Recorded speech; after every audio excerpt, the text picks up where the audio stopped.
Assalamualaikum warahmatullahi wabarakatuh. Halo anak-anakku kelas 3A yang soleh-soleha. Bagaimanakah kabar hari ini? Mudah-mudahan kita semua senantiasa dalam keadaan sehat.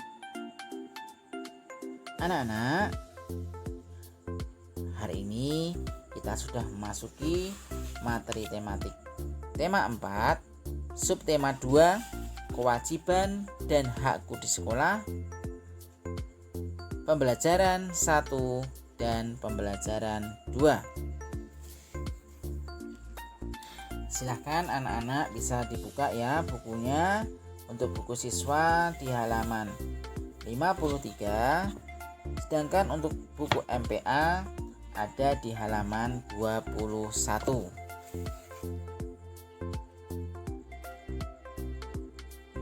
Materi yang akan kita pelajari pada hari ini diantaranya: yang pertama, kalimat saran dalam bacaan. Kedua, perbandingan dua bilangan cacah. Dan yang ketiga, memahami hak dan kewajiban di sekolah. Sudah siap anak-anak? Mari kita buka pertemuan pada hari ini dengan membaca basmalah. Bismillahirrahmanirrahim. Kewajiban dan hakku di sekolah. Sekolah adalah tempat untuk kita belajar dan mendapatkan pengetahuan.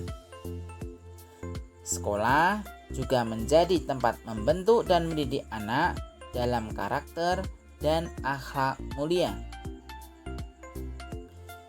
Di sekolah, anak-anak akan diajarkan banyak pengetahuan, sikap saling menghargai dan menghormati perbedaan yang ada. Di sekolah, anak-anak harus belajar tanggung jawab terhadap hak dan kewajibannya. Anak-anak harus melaksanakan kewajiban dan hak dengan penuh semangat dan seimbang. Pembelajaran yang pertama, kalimat saran dalam bacaan. Anak-anak, bacalah teks "Ku ingin menjadi anak pintar, berprestasi dan berakhlak mulia" yang ada di buku siswa di halaman 56. Silahkan dibuka bukunya ya di halaman 56 dan kalian baca dengan seksama ya. Di sini Pak Hamzah jelaskan kembali apa itu kalimat saran. Kalimat saran adalah kalimat yang berisi pendapat untuk menyelesaikan suatu permasalahan yang terjadi ya anak-anak. Nah, kita dapat menentukan kalimat saran dalam sebuah teks bacaan ya, yaitu "Ku ingin menjadi anak pintar, berprestasi dan berakhlak mulia". Nah, kalimat saran biasanya mengandung kata seharusnya atau sehendaknya dan sebaiknya. Untuk menemukan kalimat yang berisi saran, kita harus membaca terlebih dahulu seluruh bacaan teks. Nah, bisa anak-anak lihat ya di dalam bacaan teks. Sini Pak Hamzah sampaikan untuk contoh kalimat saran ya. Di paragraf 3 bisa dilihat ya. Sini Pak Hamzah bacakan. Kepintaran yang ada dalam diri kita harus selalu diasah dan ditingkatkan sehingga mampu menghasilkan suatu prestasi. Namun, tidak semua anak tahu cara mengasah kepintaran yang dimilikinya. Jika ingin pintar, inilah rahasianya. Dengarkan saat guru menjelaskan. Kerjakan tugas-tugas tepat waktu. Banyaklah membaca dan berlatih. Jangan mudah menyerah. Bertanyalah kepada gurumu. Atur juga waktu belajarmu dengan baik. Selain itu, bertemanlah dengan banyak orang. Nah, bisa kita lihat ya, contoh kalimat saran dalam penggalan paragraf yang Pak Hamzah akan bacakan tadi ya, di paragraf ketiga. Nah, ini ada beberapa kalimat saran. Nah, yang pertama, jika ingin pintar, inilah rahasianya. Nah, kita lihat apa saja tadi yang disampaikan. Nah, dengarkan saat guru menjelaskan anak-anak. Nah, sebaiknya kalian dengarkan saat guru menjelaskan. Kemudian kerjakan tugas-tugas tepat waktu. Nah, itu ya anak-anak, kerjakan tugas tepat waktu. Nah, supaya kalian menghasilkan prestasi yang terbaik. Nah, kemudian apa tadi kalimat sarannya? Banyaklah membaca dan berlatih. Kemudian jangan mudah menyerah. Bertanyalah kepada gurumu. Dan yang terakhir, atur juga waktu belajarmu dengan baik. Nah, itu beberapa kalimat saran ya anak-anak. Nah, supaya kalian bisa berprestasi lebih baik dari kemarin kelas 2. Ya, itu dilihat apa saja saran-sarannya, kalian lihat ya. Ada 7 saran-saran yang diberikan supaya kita berprestasi. Ya. Jelas ya anak-anak, kita lanjutkan untuk materi berikutnya. Perbandingan dalam bilangan pecahan. Bisa anak-anak buka bukunya di halaman 58. Sini Pak Hamzah berikan contoh ya. Alin dan teman-temannya bersama-sama membersihkan kelas. Setelah kelas bersih, Alin memeriksa peralatan kelas yang akan dibutuhkan dalam proses belajar. Ternyata persediaan kapur yang ada di kelas hanya tersisa 50 batang. Kemudian Alin membuat kemungkinan banyak kapur sebelum dipakai dan setelah terpakai. Nah, sebagai berikut ya. Kita lihat contohnya. Tadi dikatakan bahwa tersisa 50 batang kapur tulis ya. Anak-anak bisa lihat di dalam video. Kemungkinan yang pertama ada sebanyak 200 kapur tulis ya anak-anak. Kemudian kita cari berapa kapur yang sudah dipakai. Nah, berarti kalau hasilnya 50, berarti dikurangi 150. 200 dikurangi 150 hasilnya 50. Ya, betul ya anak-anak. Contoh yang kedua adalah 150 dikurangi 100. Berapa hasilnya? Ya, 50. Nah, berarti kemungkinan yang ketiga 100 dikurangi 50 berapa? Ya, hasilnya sama 50. Berarti ada 3 kemungkinan ya anak-anak. Yang awalnya berarti jumlah awalnya itu 200, kemudian yang kedua 150, yang ketiga 100. Nah, dengan mencari yang terpakai sesuai dengan hasil sisanya ya. Ada yang tadi yang pertama 150, yang kedua 100, yang ketiga 50. Hal ini dapat kita tentukan dengan mengambil nilai di atas hasil akhir. Nah, berarti kita lihat juga ada enggak yang paling dekat dengan hasil 50. Nah, hasil 50 di atas ada 70 dan 80. Nah, kita lihat ya. Contohnya adalah 80 dikurangi 50 itu berapa? 30 ya anak-anak. Ya, jadi dapat ditulis 80 dikurangi 30 hasilnya berapa? Ya 50. Berarti bisa ya, 80 dikurangi 30 hasilnya 50. Kemudian yang kedua ini dilihat dalam video, 70 dikurangi 50 berapa? Ya 20. Jadi dapat dituliskan juga 70 dikurangi 20 juga hasilnya 50. Nah, berarti ada 5 kemungkinan ya anak-anak dengan hasil yang sisanya 50 batang kapur tulis. Nah, bisa lagi. Nah, terserah anak-anak, yang penting hasilnya tetap 50. Sama halnya di buku halaman 58 ya anak-anak. Kalau di buku dijelaskan bahwa di sini semula Bu Guru menyediakan kapur tulis sebanyak 45 buah. Nah, berarti ini awalnya 45 buah. Nah, berarti ditanyakan untuk mencari 5 kemungkinan lain. Nah, tentukan banyak kapur tulis di awal, tentukan banyak kapur tulis yang terpakai. Nah, berarti kalian menentukan ya kemungkinan-kemungkinan. Yang pertama, kamu tulis dulu ya nanti kapur tulis yang pertama adalah jumlah awalnya 45. Kamu tulis 45, kemudian kapur tulis yang terpakai berapa? Nah, kamu tulis yang tersisa berapa. Nah, kamu cari kemungkinan-kemungkinan yang lain ya anak-anak, nanti di tugas evaluasi. Kita lanjutkan untuk pembelajaran yang kedua. Memahami hak dan kewajiban di sekolah. Bisa dibuka buku siswanya ya di halaman 63. Sedangkan untuk buku MPA ada di halaman 24. Sekolah adalah lingkungan kedua bagi anak-anak setelah lingkungan keluarga. Di sekolah, anak-anak mendapatkan banyak pengetahuan dan bergaul dengan teman-teman yang berbeda-beda.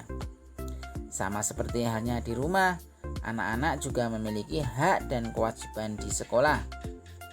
Salah satu contoh kewajiban siswa adalah menjaga sekolahnya agar indah dan rapi. Nah, kita lihat. Pak Hamzah ulang kembali ya, apa itu hak dan kewajiban. Nah, hak adalah sesuatu yang semestinya kita terima ya anak-anak, sedangkan kewajiban adalah sesuatu yang harus kita lakukan. Nah, jangan sampai kebalik ya. Sekali lagi, hak adalah sesuatu yang semestinya kita terima, sedangkan kewajiban adalah sesuatu yang harus kita lakukan. Hak anak di sekolah diantaranya apa saja? Nah, di sini Pak Hamzah memberikan beberapa contoh kaitannya dengan hak anak di sekolah. Yang pertama adalah mendapatkan materi pelajaran. Anak-anak kita ya sekolah untuk mendapatkan ilmu melalui berbagai mata pelajaran. Jadi jika tidak ada guru yang datang ya anak-anak ketika jadwalnya mengajar, kita berhak bertanya ya ke ruang guru dan meminta guru pengganti jika memungkinkan. Nah, ketika kalian tidak ada Bapak Ibu guru yang masuk kelas ya ketika jadwalnya, anak-anak silakan datang ke ruang guru meminta hak kalian. Nah, minta guru pengganti. Contoh yang kedua adalah menanyakan pelajaran yang tidak dimengerti. Saat ada pelajaran yang tidak kita mengerti ya, bertanya saja kepada Bapak Ibu guru yang mengajar pada waktu memberikan materi ya anak-anak. Nah, sebagai murid kalian punya hak untuk menanyakan materi yang tidak dimengerti sampai kalian mengerti. Contoh yang ketiga, menggunakan fasilitas sekolah. Nah, di sini Pak Hamzah contohkan, di sekolah biasanya ada banyak fasilitas ya. Nah, di sini Pak Hamzah contohkan salah satunya adalah lapangan olahraga misalnya ya. Nah, sebagai siswa kita berhak menggunakan lapangan olahraga yang ada di sekolah ketika mata pelajaran olahraga dimulai. Nah, begitu juga ketika anak-anak juga di sekolah punya banyak fasilitas, misalnya ada perpustakaan, ada UKS ya. Nah, itu sebagai hak kalian menggunakan fasilitas. Nah, anak-anak bisa baca di perpustakaan sebagai literasi, tambahan literasi di sekolah ya. Nah, itu berbagai macam fasilitas yang disediakan sekolah adalah merupakan hak kalian. Selanjutnya adalah kewajiban anak di sekolah. Nah, tadi sudah Pak Hamzah jelaskan beberapa hak kalian. Nah, sekarang kewajiban kalian di sekolah apa? Yang pertama adalah hak menaati peraturan. Setiap sekolah pasti punya peraturan. Nah, sebagai siswa, kalian harus mematuhi peraturan itu. Contohnya apa?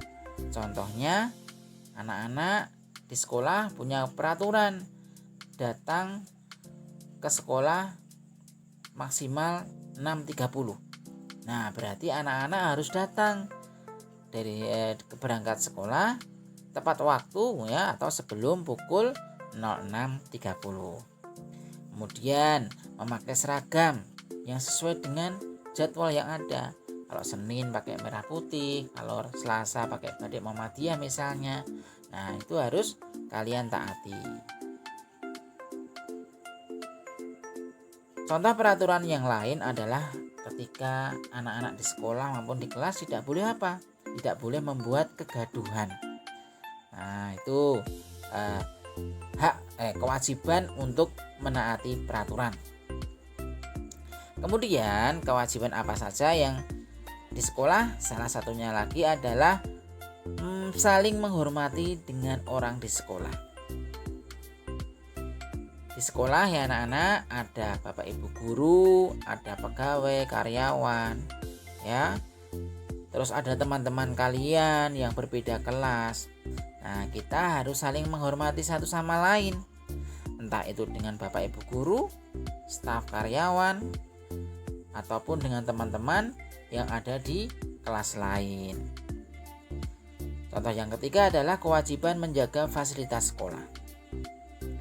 Anak-anak di sekolah, kalian mempunyai hak untuk menggunakan fasilitas milik sekolah. Nah, seperti lapangan olahraga misalnya, terus ada perpustakaan, UKS, kelas. Nah, itu adalah semua fasilitas yang diberikan sekolah. Nah, kewajiban kalian adalah menjaga fasilitas sekolah dengan baik. Nah, sebagai tambahannya, sebagai hak dan kewajiban anak-anak di sekolah bisa kalian baca ya tambahannya di buku MPA anak-anak. Bisa dilihat di buku MPA halaman 24 dan 25. Ada berbagai hak dan kewajiban yang ada di sekolah, bisa dibaca ya di rumah sebagai tambahan pembelajaran pada hari ini. Alhamdulillah, materi pada hari ini sudah selesai ya anak-anak. Dan untuk sebagai tugas evaluasi, silahkan bisa dikerjakan ya. Yang pertama adalah menulis kalimat saran ya anak-anak, bisa dilihat di buku tema ya di halaman 57. Kamu tuliskan di sini sudah ada teks ya, teks bacaan atau teks soal. Tinggal anak-anak nanti mencari atau menuliskan kalimat saran terhadap apa yang ada di soal yang ditulis di buku tema. Kemudian yang kedua adalah perbandingan dua bilangan cacah. Anak-anak silahkan menghitung jumlah kapur ya, dituliskan misalnya kapur yang tersedia, kamu tuliskan aja nanti kapurnya. Kalau di sini kan 45 buah ya anak-anak, kamu tulis semuanya kapur yang tersedia 45 semuanya. Ada 5 kemungkinan, kamu tuliskan kapur yang terpakai berapa, kemudian kamu tulis hasilnya, kapur tulis yang tersisa. Itu ya anak-anak, berarti ada 2 tugas. Yang pertama tugas bahasa Indonesia di halaman 57 dan tugas matematika di halaman 58. Mari kita tutup pertemuan pada hari ini dengan membaca hamdalah. Alhamdulillahirabbil alamin. Terima kasih anak-anak, tetap semangat dan selalu jaga kesehatan. Assalamualaikum warahmatullahi wabarakatuh.